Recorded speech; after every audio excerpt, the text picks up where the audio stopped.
अस्सलाम वालेकुम दोस्तों, welcome on Waqar cricket show. तो पाकिस्तान के चैंपियंस ट्रॉफी 2025 के स्क्वाड के अंदर अब एक चेंजिंग की जा रही है। एक बल्लेबाज को टीम से, स्क्वाड से निकाला जा रहा है और एक गेंदबाज को अब स्क्वाड के अंदर इंक्लूड किया जा रहा है। अगर आप पहले से ही काम कर लेते तो कम से कम जो स्क्वाड चेंजिंग का धब्बा है वो तो कम से कम स्क्वाड के ऊपर ना लगता ना। जनाब एक ऐसे बल्लेबाज को निकाला जा रहा है जिसने इंडियन स्पिनर्स को ठीक ठाक पेला हुआ है, उनके अगेंस्ट 100 जड़ा हुआ है। और इसके अलावा जो गेंदबाज ऐड किया जा रहा है कौन सा है, और इसके अलावा बाबर आजम और फखर जमान का जो माजरा था वो डन हो गया। जिन लोगों के जहन में काफी ज्यादा सवालात थे, अब उनके जो सवाल हैं, उनके जो जवाबात हैं सवालों के, वो उनको अब मिलने जा रहे हैं। और नंबर 3 जो गुड न्यूज है फैंस के लिए, सबसे पहले यही आपके साथ अगर शेयर कर दूं तो जो न्यू किट है उसके रिलेटेड यार फैंस का बहुत ही ज्यादा इस वक्त तो यानी कि शोर शराबा है कि कब लॉन्च की जाएगी, क्या इसका सारा जो है वो प्रोसीजर होगा। नंबर 1 5:30 बजे कल 7 फेब को, जी हाँ 5:30 बजे 5:30 के ऊपर जो गद्दाफी स्टेडियम लाहौर का गेट है वो ओपन कर दिया जाएगा फैंस के लिए। फ्री एंट्री है, जी हाँ 5:30 बजे फैंस के लिए जो गेट है वो ओपन कर दिया जाएगा गेट, और फिर वो उसके अंदर एंट्री मारेंगे। और नंबर 2 इसमें आपके पीएम जो है शहबाज शरीफ साहब, वो इस जो सेरेमनी है किट लॉन्चिंग की उसके अंदर वो आपको यानी कि दिखाई देंगे। और इसके अलावा 7:30 बजे जो आपकी न्यू जर्सी है, न्यू किट है फॉर द चैंपियंस ट्रॉफी 2025, वो रिवील कर दी जाएगी। और इसके अलावा जो ट्राई नेशन सीरीज की ट्रॉफी है उसकी भी रूनुमाई की जाएगी। तो ये बड़ी गुड न्यूज है कि कल का जो दिन है वो पाकिस्तानी फैंस के लिए बहुत ही ज्यादा है कि आप ये कह सकते हैं कि जो आपने इंतजार किया था, जो आपकी क्रेजनेस का लेवल था वो बढ़ता जा रहा था, तो कल से एक आपको नया रूप देखने को मिलेगा पाकिस्तान क्रिकेट का, कि यानी कि गद्दाफी स्टेडियम लाहौर के अंदर जो सब कुछ होना, फिर वहां से और ट्राई नेशन सीरीज का आगाज होना। तो कल का जो दिन है वो बड़ा अहम रहने वाला है पाकिस्तानी फैंस के लिए। और अब यहां पर अगर बात करें, स्पेशली पहले बाबर और फखर की बात करें, तो उसके बाद आपकी जो चेंजिंग है वो आपको बताऊंगा। तो जनाब बाबर आजम और फखर जमान से जो दूसरा सुनेरियो मैच खेला गया, प्रैक्टिस मैच, उसके अंदर भी इन दोनों से ओपनिंग करवाई गई।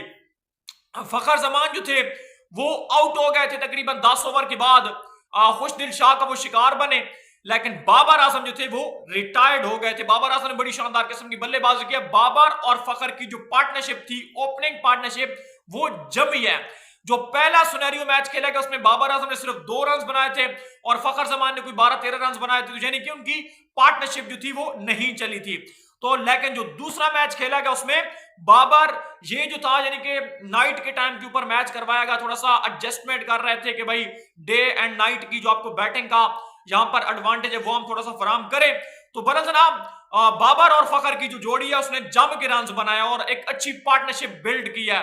तो पहले भी बाबर और फखर T20 के अंदर तो ओपनिंग करते रहे हैं, और 1 डाउन वाला जो बल्लेबाज होता है वो ज्यादातर ओपनर ही कहलाता है। अगर ओपनर एक आउट हो जाता है तो जो 1 डाउन के ऊपर बैटिंग करने वाला बल्लेबाज होता है वो ओपनर ही बन जाता है। ये बाबर पहले भी कारनामा सरंजाम दे चुके हैं।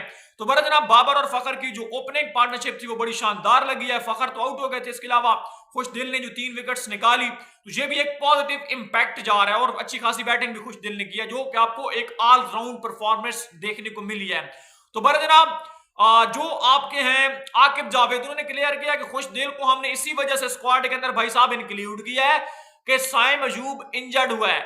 हम साइम अयूब के मुतबादल एक बल्लेबाज तो ऐड कर सकते थे, लेकिन साइम अयूब और आगा जो मिडिल ओवर के अंदर तकरीबन 10 से 15 ओवर का कोटा कंप्लीट कर रहे थे, वो हम कहां से लेकर आते।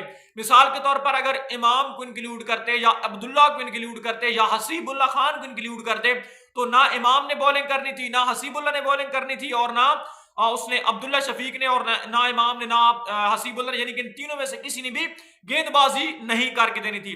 लेकिन खुशदिल शाह एक आपके पास ऐसा ऑप्शन था कि खुशदिल की बांग्लादेश प्रीमियर लीग के अंदर फॉर्म भी लगी हुई थी, और ये कुछ ना कुछ ओवर भी आपको करके दे सकता है।